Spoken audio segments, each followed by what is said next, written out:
I'm here with Lily Tomlin and the Doobie Brothers, part of the Doobie Brothers. Lily, when you do characterizations, you go after big targets, the telephone company, little things like that. Are you taking on the AMA at this point? Oh, well, Ernestine does a monologue calling the AMA, yeah. She does. Would you care to give us a little? Let me see. I have to think of something I can pull out of it. Oh, she's got the doctor.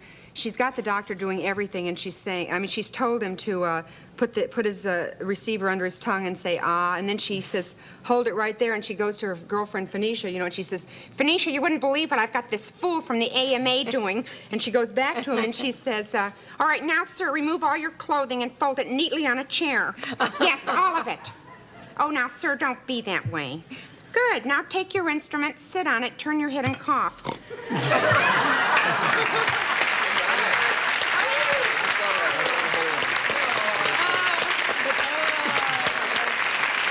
Yeah, that's the first time I ever heard Ernestine put anybody on, because I usually, she's plays it pretty straight. That's really good. Yeah, she was glad to get a hold of him, you know. Yeah. Tell me about the new movie. Excuse me. The new movie, I did. The Late Show? Well, I did it with Art Carney.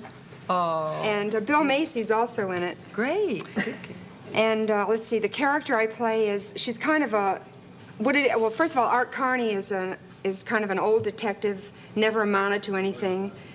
And he wears a hearing aid, and it's kind of a spoof on that genre, but it's also has a lot of feeling, and it has a lot of comedy in it too. But for instance, when he fires his gun, he has to take his hearing aid out, and he has a bum leg, sort of, so when he chases people. And this is like his last go. The name of the movie is The Late Show. We have a clip.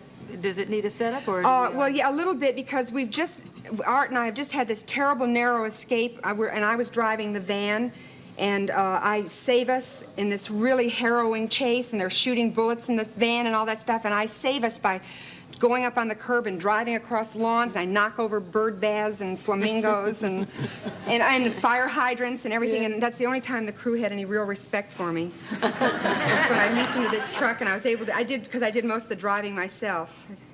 But this scene is directly after that, and I'm so elated at having saved us, you know? Okay. So that's what it's about, From The Late clip. Show. So high. Just so incredibly high, I can't even tell you. I mean, I feel like I've dropped acid. I mean, have you ever dropped acid? Well, not in the last 10 minutes. You get this feel. Do you notice anything? I mean, can you see anything about me that's different, like my expression? Do I have a different kind of expression about me? Hey, you look higher. I look high? Do I right now? Yeah. I am high. I'm telling you, I am high. Did I give you sugar? I haven't had the tea yet. Oh, I know. I'm sorry. I don't know what I'm thinking. Listen, look at these little things in here. Don't worry about them, because they just float around like that. They're little herbs and stuff, and they won't hurt you. As long as they aren't moving. And everything's okay. Everything's incredibly okay, because I feel so high. I'm not kidding. I feel wonderfully high.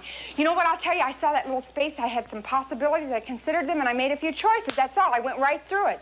Didn't I? I went right through that space. It was incredible. I had my hands on the wheels. Didn't I take care of business? I mean, I did it. I went right through it. I couldn't believe it. I thought I did a great job. I know you think you probably think I'm talking like I'm a crazy person, but I swear to God, I feel just like Nick and Nora. Who? You know, the thin man, Phyllis Cook and Peter Lawford. Ira, wait a second, I just got a flash. This is incredible. Escobar and Brian robbed this man Whiting, right? Yeah, they killed his wife while they were at it. Right. How come they didn't take it on the lam? I mean, how come these two guys stuck around town? Ask yourself why. I have asked myself. Ask yourself again, because I'm going to tell you the answer. Because they found something besides the stamps at Whiting's. They found something that they could blackmail Laura Birdwell with. Are you following me? I found it. All right, now she said she was having a sexual relationship with another man. I mean, other than her husband.